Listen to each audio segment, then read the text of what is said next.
Après cette longue parenthèse sur Bill et Frank, peut-être que nous allons pouvoir reprendre l'histoire principale du côté d'Ellie et Joel dans l'épisode 4 de The Last of Us. Salut à tous, c'est Vin sur Plottime et on se retrouve une nouvelle fois sur la série The Last of Us, épisode 4. Attention, je redirige évidemment comme à chaque fois les nouveaux arrivants sur ma playlist consacrée à cette dernière, où vous trouverez ma première vidéo consacrée au test sur The Last of Us 2, donc qui va donner un peu un contexte sur la série, puis mon avis plus global dans l'épisode 1 sans spoilers. Donc nous allons pouvoir rentrer dans l'art, mais avant ça, je dois dire que je commence un tout petit peu à avoir hâte que la série se finisse, car d'habitude j'ai beaucoup de plaisir à faire ce genre de vidéos, ce qui est toujours le cas, hein. Ça me fait vraiment plaisir de faire ce genre de vidéos. Pour moi, ma meilleure expérience a été House of the Dragon, mais ici c'est un peu plus spécial parce que pour The Last of Us, il y a une espèce d'hystérie derrière, une euphorie qui est compliquée à contrôler. J'ai du mal à contenter tout le monde dans mes vidéos. C'est difficile de trouver une entente avec tout le monde, en plus de gérer les commentaires qui me donnent des leçons en pleine figure. Mais t'as rien compris en fait! Bref, on reparlera gentiment de tout ça dans la partie commentaires. Mais avant d'aller plus loin, pour ceux qui ne l'ont pas encore fait et qui hésitent, eh bien je vous invite fortement à vous abonner à ma chaîne YouTube, cliquez sur la cloche. N'hésitez pas à le faire car comme je le dis souvent, parmi ceux qui me regardent, vous n'êtes qu'une minorité à être abonné. Bref, entrons maintenant plus en profondeur dans l'épisode 4. Please hold my hand. S'il te plaît, prends ma main. Oui, je suis bilingue. Non. L'épisode jusqu'ici le plus court, réalisé par un certain Jeremy Webb, un réal pas très connu de seconde équipe. Ellie cache un flingue pendant que Joel cherche de l'essence. Tous deux partent en voiture avant de faire une pause, avant de repartir plus tard dans le Wyoming, jusqu'à se retrouver bloqués à Kansas City et tomber dans une embuscade qu'ils parviennent rapidement à se débarrasser. Sur la seconde moitié, on quitte nos deux héros pour tomber sur une certaine Kathleen qui va penser que l'attaque de Joel était due à un certain Henry, ce qui va en quelque sorte déclencher une guerre contre les collaborateurs de la Fedra. Pendant ces événements, Joel va donner son consentement pour qu'Ellie soit armée et l'épisode se finit sur la rencontre surprise entre Henry et Sam. En tout cas, ce qui en a tout l'air. On a donc eu une bonne quarantaine de minutes, ce qui est beaucoup plus court que la dernière fois, mais par contre, je trouve que c'était malgré tout très complet. C'est donc ce que j'appelle un épisode de transition, puisque là du coup on va passer d'un passage à un autre en posant quelques bases avec de nouveaux personnages et de nouveaux environnements, mais je trouve que cette transition est plus importante qu'on pouvait l'imaginer, car il est enfin consacré entièrement au développement de la relation entre Ellie et Joel. Ils vont donc vraiment se connaître, et Joel va rire aux blagues d'Ellie, et on va d'ailleurs comprendre la personnalité de chacun, ce qui est essentiel pour les spectateurs qui ne connaissent pas le jeu. Donc on va apprendre pas mal de choses, on découvre doucement ce qu'a fait Tommy par exemple, comme le fait qu'il a rejoint les Lucioles puis est parti plus tard. On voit également Ellie utiliser une arme pour la première fois pour défendre Joel, exactement comme dans le jeu. Le fait de voir un tueur implorer la pitié est également un clin d'œil. Et Joel, pour l'instant, va tout faire pour éloigner Ellie de la violence, voilà, pour ne pas la salir. Autrement, on fait la connaissance d'un nouveau personnage, celui de Kathleen, et je n'ai pas souvenir qu'elle soit dans le jeu. Jusqu'ici, je ne sais pas à quoi elle va servir. Pour l'instant, on sait qu'elle dirige une ville, qu'elle a eu un frère battu à mort, et qu'elle a une dent contre la Fedra. Donc, pour ceux qui ne le savent pas, c'est l'agence fédérale de réponse aux catastrophes. Pour faire simple, c'est une organisation totalitaire qui s'est levée contre l'infection de façon plutôt extrémiste. Ce n'est qu'à la fin de l'épisode que j'ai commencé à faire le rapprochement avec Henry. Je me suis dit, ah mais putain, mais quel con, évidemment. Évidemment, on parle bien du Henry du jeu. Arrivé à la fin de l'épisode, j'étais vraiment comme Neo qui se fait rebrancher.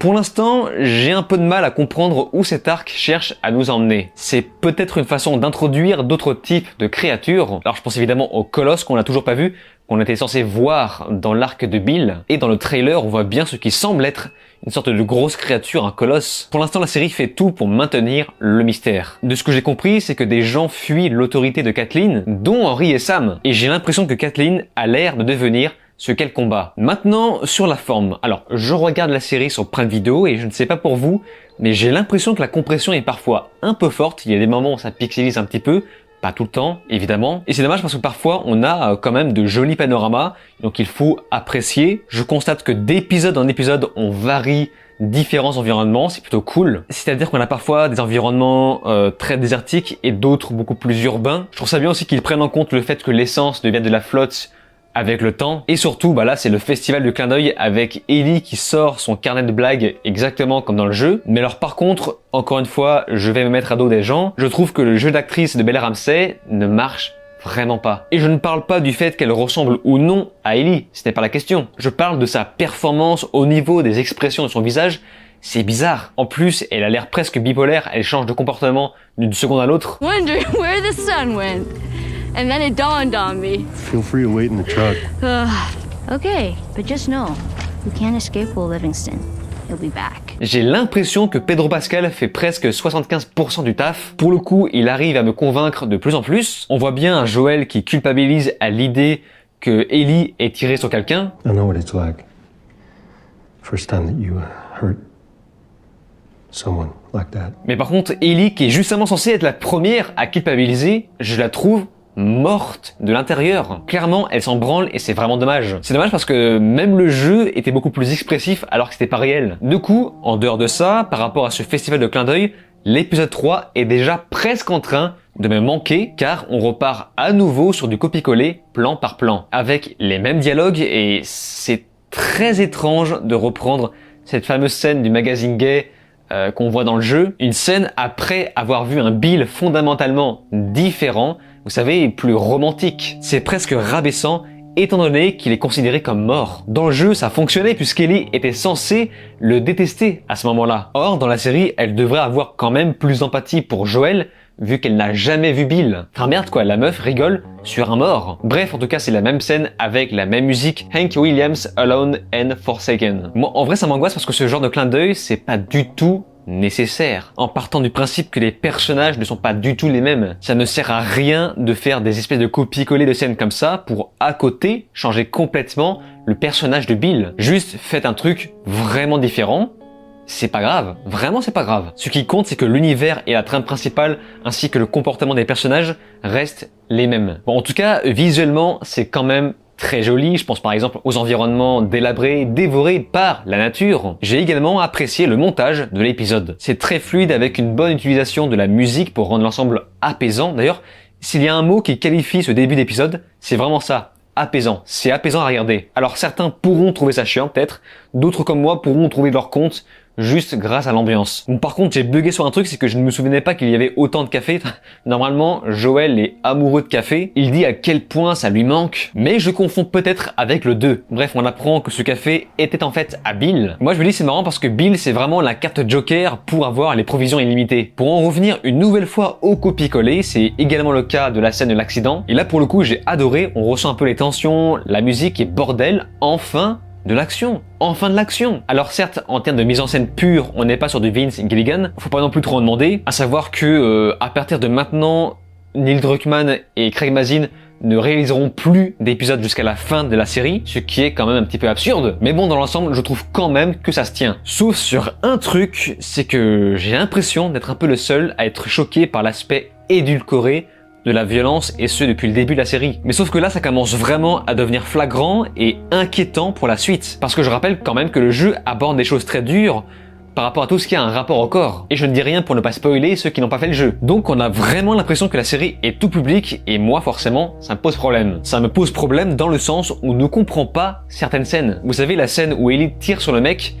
eh bien, je ne sais pas, il n'y a pas d'effort, de cadrage, de mise en scène pour comprendre que le mec s'est fait tirer dessus puis tombe. Là on a un cut net et un petit peu sale où on voit le mec qui ne saigne presque pas. Franchement moi ça me choque de ouf parce que normalement le jeu est comparable à un Resident Evil. Mais surtout The Last of Us 2. The Last of Us 2 est d'une violence sans nom. Si tu retires cette violence, tu retires l'essence de ce jeu. En tout cas, en parlant de ce dernier, je constate qu'ils essayent de faire la même chose, à peu près en tout cas, c'est-à-dire créer de l'empathie dans le camp adverse. Mais sauf que ça ne marche pas des masses les gars, parce que ce sont eux qui ont attaqué les premiers en tendant un piège. Encore une fois, ça marchait dans le jeu puisqu'Ellie et Joel se faisaient attaquer par des espèces de pilleurs, mais là, clairement, Neil Druckmann, tu n'auras pas mon empathie. C'est-à-dire qu'on nous montre les conséquences des morts du côté du camp adverse. Du coup, ils s'interrogent en disant qu'ils ne savent pas qui les attaque. Donc, ils pensent que ce sont des mercenaires. Sauf que ça ne marche pas puisque c'est vous qui avez attaqué. C'est vous qui avez tendu le piège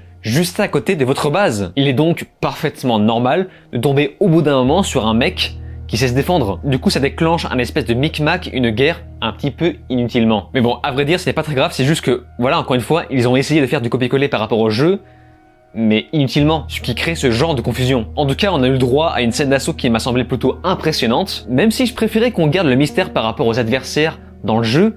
Il y avait vraiment un côté très flippant. Enfin, je sais pas comment expliquer. Dans le jeu, on était vraiment focalisé dans les yeux d'Ellie et Joel, et les adversaires paraissaient littéralement monstrueux. Et c'est justement ça que la thématique de la vengeance dans The Last of Us 2 devient beaucoup plus intéressante. Du coup, je suis très curieux de savoir de quelle façon ils vont aborder cette thématique dans les saisons à venir. Mais voilà, comme je l'ai déjà dit dans ma vidéo précédente, il me donne ce que je voulais, donc plus de lore. Pour l'instant, le truc qui me hype le plus, c'est clairement ce qui se passe dans le sous-sol. Ça, c'est vraiment le truc qui m'a le plus attiré l'attention. Mais nous verrons bien où ça nous mène dans l'épisode 5. Mais avant ça, et avant de conclure, nous allons comme à chaque fois aborder la partie de vos commentaires de ma vidéo précédente. Partie commentaires, ça fait une semaine que je l'attendais celle-là, parce que, bon voilà, ça va être un petit peu salé. Pas trop, j'ai fait attention, c'est juste que je constate qu'il y a des gens dans les commentaires qui cherchent absolument à me faire passer pour un demeuré, ça devient insupportable. Vraiment, c'est insupportable. Dans la vidéo précédente, on a tenté de faire croire dans les commentaires que je n'ai pas compris que Bill a empoisonné la bouteille pour se suicider avec Frank. On m'a répété, si, Bill est bien mort, comme si je n'avais pas compris. Personnellement, je n'ai pas de problème avec le fait de me tromper, ça m'arrive souvent et quand je le fais, j'épingle le commentaire dans la vidéo en question pour me corriger et ensuite dans la vidéo suivante, eh bien, je profite de la partie commentaire pour repréciser ça. Et c'est justement pour ça que j'ai créé la partie commentaire, pour me corriger, pour ajouter des choses, pour enrichir le contenu. Et ensuite, on passe gentiment à autre chose. Le problème, c'est que dans cet exemple précis, avec la bouteille, c'est que je ne me suis pas trompé et j'ai bien compris l'épisode. Et la grande différence, c'est que c'est vous qui n'avez pas écouté ma vidéo. Ce faisant, j'ai épinglé un commentaire pour dire bah merci, j'avais compris que la bouteille était empoisonnée, j'ai vu l'épisode et d'ailleurs j'en parle dans ma vidéo. Voilà, donc faut vraiment écouter ce que je dis. Et alors là, Troisième Guerre mondiale, voilà. Oh là là, la mauvaise foi 2000. Comment il se raccroche aux branches, c'est lui qui n'a rien compris. Ok, vous voulez jouer à ça? Eh bien, on va jouer à ça. Rappelons ce que j'ai dit dans mon résumé de ma vidéo précédente. Vers la fin de l'épisode, Frank va doucement tomber malade et se suicider avec son partenaire en douceur. Voilà, il y a quoi que vous n'avez pas compris là-dedans? J'explique que les deux se sont suicidés ensemble, en douceur. Qu'est-ce que vous ne comprenez pas là-dedans? Vraiment. Alors oui, j'ai pas dit qu'il se suicide précisément avec le vin, parce que c'est le principe d'un résumé. Je résume, et j'avais encore espoir que certains n'étaient pas complètement cons. Lorsque je parle de la bouteille dans ma vidéo sur le fait qu'elle n'est pas empoisonnée, je pose juste une hypothèse. J'explique en quelque sorte peut-être que Bill lui fait croire qu'il part avec lui pour le rassurer. Et ça me semble d'ailleurs évident que ce dernier n'est pas mort, puisqu'on ne le voit pas mettre de la poudre dans son verre, et d'ailleurs ça n'a pas beaucoup de sens. Genre Frank se pose la question de « Oh, t'en as mis dans la bouteille ?» Bah non.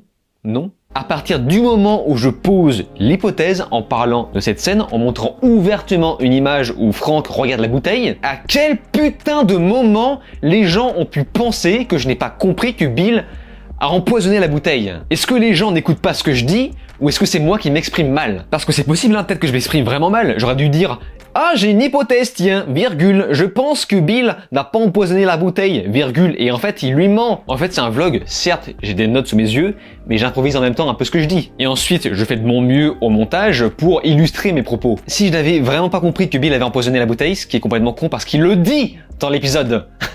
Were there already pills in the bottle? Enough to kill a horse. Si je n'avais pas compris ça, mais je n'aurais même pas parlé de ça. J'aurais juste dit, ah bah c'est bizarre, hein. Bill on le voit plus à la fin, et c'est bizarre. C'est juste une hypothèse que j'ai mis à partir du fait d'avoir créé cette mise en scène sur le fait qu'il empoisonne le verre et ne lui dit rien au début, il attend que Frank réagisse. Ça plus le fait que Joel n'entre pas dans la chambre à la fin, donc on ne voit pas le corps de Bill.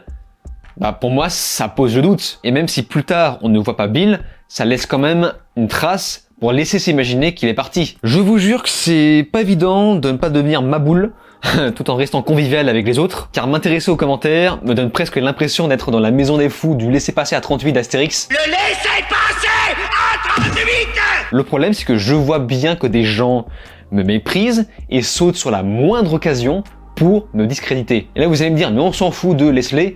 Mais non, non, ces commentaires-là, ce sont ceux qui sont le plus vus et qui vont par la suite me faire passer pour un clown. Donc non, je ne peux pas faire comme si je ne voyais rien. Forcément, dans les commentaires, je vais tomber sur des gens qui vont me dire « mais en fait, t'as rien compris, c'est juste que t'assumes pas. » j'en ai rien à foutre. Voilà, vous êtes juste tout seul, comme ça dans votre coin, à fantasmer sur vos délires. Si ça vous fait plaisir d'imaginer que j'ai pas compris, grand bien vous fasse, j'en ai rien à carrer. Voilà. Maintenant, on passe à autre chose. En tout cas, l'épisode 3 a pas mal divisé, et c'est normal car si on ne s'accroche pas à la bromance présentée, on peut rapidement s'emmerder, surtout si on prend en compte que c'est un petit peu hors sujet ce qu'on a vu. J'ai vu un commentaire expliquer que toute cette romance servait en fait de parallèle à la relation future entre Ellie et Joel. Et c'est une explication plutôt intéressante, cela dit, ça reste trop long. Ça reste quand même un trop gros morceau juste pour faire ce parallèle. En fait, ça aurait été parfait pour poser les bases d'un personnage important dans l'histoire. On aurait peut-être pu s'imaginer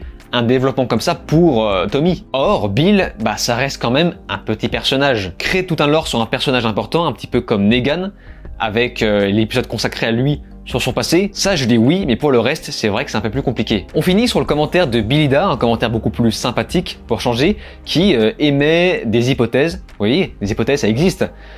Sur le fait que Tess a les cheveux propres, les gens sont clean. En fait, l'épisode nous montre bien que Frank est très soigneux, il fait attention à tout, qui entretient son jardin, sa pelouse, et peut-être qu'il a invité Joel et Tess à se laver, à prendre des vêtements propres. Pourquoi pas? C'est juste que si vous voulez mon avis, je trouve que c'est quand même un petit peu trop. C'est trop. Pour moi, c'est pas du post-apo. Enfin, entretenir une maison, c'est pas comme ça que ça se passe. Il faut avoir une équipe. Il faut régulièrement faire attention à chaque chose et forcément, parmi la ville, au bout d'un moment, tu finis par épuiser les ressources. Au bout de quelques années, une maison, ça noircit. La tapisserie doucement se décroche, la peinture s'assombrit. Bref, ce que j'ai vu, c'était pas vraiment du post-apo. Ça fait presque post-apo pour ménagère. Mais bref, en tout cas, c'est mon avis. Et bien voilà, écoutez, l'épisode 4 était plutôt agréable, pas sans défaut, évidemment. Mais voilà, c'était simple, court, efficace. On en apprend plus sur l'univers, les personnages se développent doucement. Voilà, pour l'instant, je trouve que c'est quand même mieux que les dernières saisons de The Walking Dead. Et comme je vous l'avais déjà dit dans ma première vidéo, je n'en demande pas forcément plus. Donc nous verrons bien gentiment la semaine prochaine où le reste va nous emmener. Même si j'ai malheureusement cru entendre dire qu'on verra jusqu'ici de moins en moins d'infectés. Et c'est pour ça que je me dis c'est con parce que s'il y avait un moment où il fallait voir des infectés, c'était dans l'épisode 3 avec Bill. Et ça aurait permis de rééquilibrer la balance entre d'une part un épisode consacré aux infectés et d'une autre aux soldats, vous savez, aux bandits, aux pillards. Du coup là on se retrouve avec un certain déséquilibre. Et bon, on verra bien où ça nous mène. Et de votre côté, n'hésitez pas à me faire part de vos avis et analyses dans les commentaires. Peut-être que je mettrai en avant ceux qui me paraissent les plus pertinents dans la vidéo suivante. On se laisse ici, n'oubliez pas de vous abonner à ma chaîne YouTube, cliquez sur la cloche, souscrire si vous pouvez, et de me rejoindre sur les réseaux sociaux. Je vous dis alors ciao et à la prochaine.